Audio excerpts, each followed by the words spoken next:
Part 2 of this week's vidcast will be about urban lit, gender issues in young adult literature, and then I'll talk about the books on your biographies list.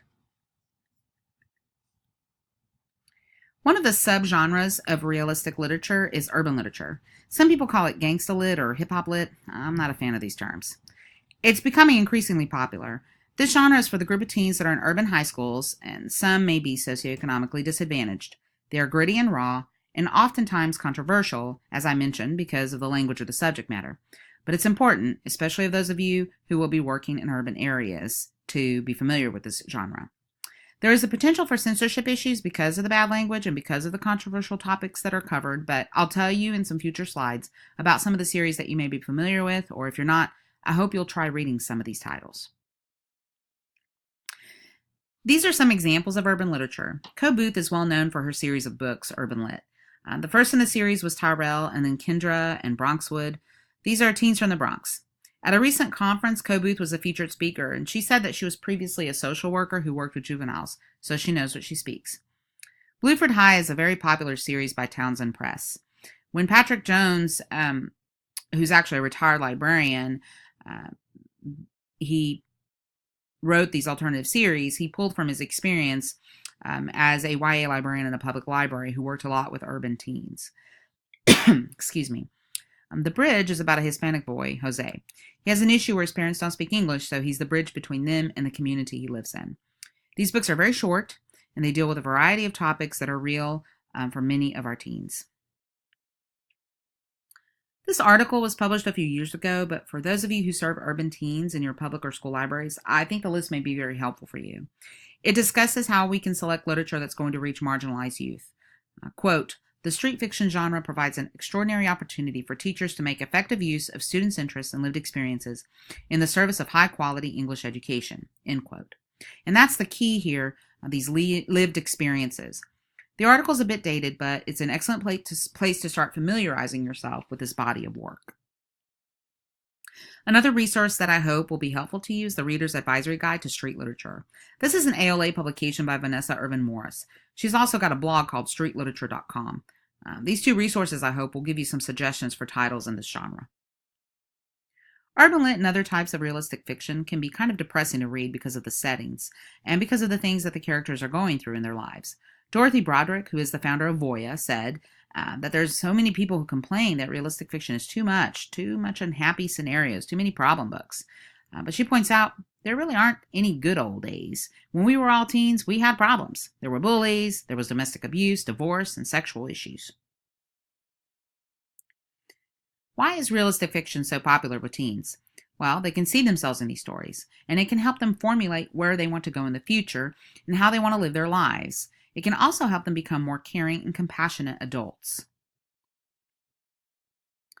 Realistic fiction can be heavy-hitting, but in reality, it's more than problem novels. I put on your screen some of the other areas of realistic fiction, different genres and subgenres. These represent realistic fiction for teens that are humor, mysteries, thrillers, wilderness, sports, romance. Research through the years shows that there's a real gap in reading scores and literacy issues, writing as well, between boys and girls. For young adults, it's particularly obvious. The National Association of Educational Progress has been testing since 1971, and girls outscored guys in reading since 1971 every year.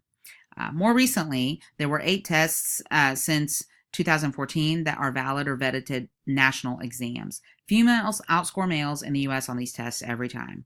This is statistically significant, and it's not just in the U.S., it's a worldwide problem. The Program for the International Study Assessment, PISA, shows that 15-year-old females outperform males in all 65 countries that participate. This can be a real problem, and it's one you should be aware of in terms of your patrons and the students in your library settings. John Sketka, who you may know of The Stinky Cheese Man or The True Story of the Three Little Pigs, is very outspoken about the gender gap for guys, and he's created a website called Guys Read. He's national, sort of the poster child for advocating for better materials for boys and getting them in their hands. There are also some of the things that he suggests on the screen for ways to engage readers. He emphasizes these a lot on his website, Guys Read. He also gets a lot of top authors to support him in creating resources and materials to engage male readers. It's It's also important for us to be aware of girls and the gender issues in literature. Chick lit, not my favorite term, but that is what it is very popular and is typically written by women for women. It can be personal, it can be love stories, friendships, weight issues, etc. There's a lot of chick lit books on your screen, and you can go out to that when you click on Chick Lit Central. You're also going to be exploring some things through the review sources worksheet that will give you some gender-related resources online. Now I'm going to move to the biography, autobiography, memoir titles that are on your required reading list. As you can see, there are 6 titles on the screen, and I'll talk about each of them briefly in the remaining part of this vidcast. Woodson sort of knocked it out of the ballpark in the Youth Media Awards category. She won a Newbery, Coretta Scott King Award, National Book Award. In this memoir, she discusses her childhood growing up in the civil rights movement in 2 places, Greenville, South Carolina, and New York. This novel is in verse, and it's an excellent title by a prolific and popular young adult author. It also happens to be my daughter's one of her favorite books.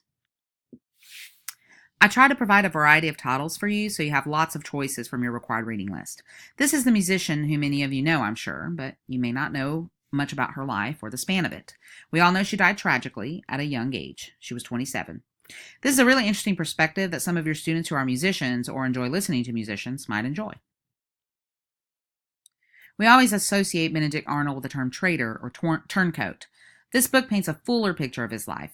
For those of you who enjoy history, you may want to read this fascinating biography. The newest title on the biography, autobiography, memoir list is Radioactive by Irene Curie and Lisa Meitner. This book has been getting rave reviews. I love that this is a title about women scientists. The book is appropriate for middle school and above.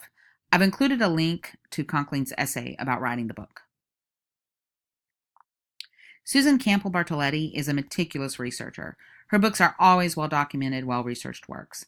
The audiobook is out, so you could read this book if you wanted for the audiobook category and instead of for this, or the biography category if you want to choose it that way. The final selection for biographies, autobiographies, memoirs is A Volcano Beneath the Snow, John Brown's War on Slavery by Albert Marin. Marin is an excellent writer of history and social studies. He received the National Humanities Medal from the President of the U.S. for his work in bringing history to life for young people. This book had excellent reviews when it was published in 2014. What I like about it is that it's not just a biography. It also places Brown in the context of modern movements. This thought-provoking book also has an excellent back matter with extensive citations and resources provided. You may have noticed in the descriptions that I provided the books that I talk about in the vidcasts, I use a summary from WorldCat. I've mentioned this before, but you can actually do that for your summaries and literature logs. If you're not familiar with WorldCat, I hope you'll go and take a visit. It is the largest library catalog in the world. WorldCat can give you the summaries that you use for your literature logs. It can create citations instantly, so I use it when I'm writing an article or publishing something, because it'll give you different options. You can just click APA or Chicago style, and it'll instantly create the title citation for you. The other thing is it can help you if there's a book that you want and your local library doesn't have it, enter your zip code and see if there's one nearby that you can go check out.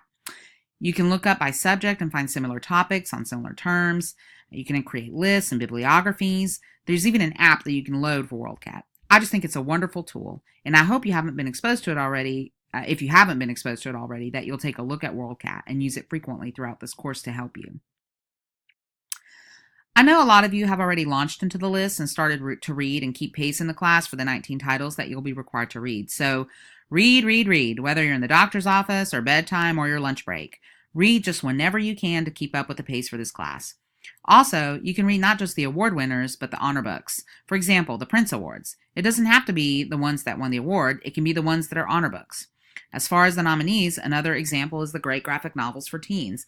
They keep nominations up throughout the year before they vote on them. You can read those nominations as well.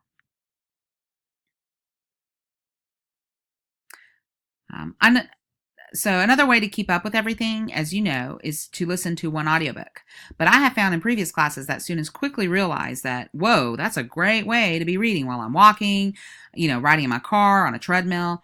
You can listen to as many audiobooks as you want that are part of the required readings, but you do have to listen to at least one.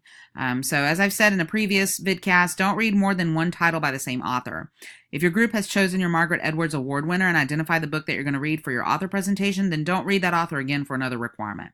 This requirement is because I want to expose you to as many authors as I can before you leave the class. If you've read 5 books by Walter Dean Myers, you're shortchanging yourself on learning about some other authors' works. Remember that anything you put on your literature log has to be something you have not read or viewed before. So if you saw one of the movies this last spring that's on the list, it's not going to count. You need to, within the time period of this class, have read or viewed the book. I remember I had a student one time say, I've taught this book for several years in my English class. Well, she wasn't supposed to have done that, so she didn't get credit for that. So don't make that same mistake. Also, it's really important that you keep up with the due dates for your assignments. I put something every week in there about assignments and due dates, but the syllabus and the course calendar are great go points for you to keep up with that as well. Just some words to the wise, and I hope it's helpful for you as you decide how to pace yourself for the course.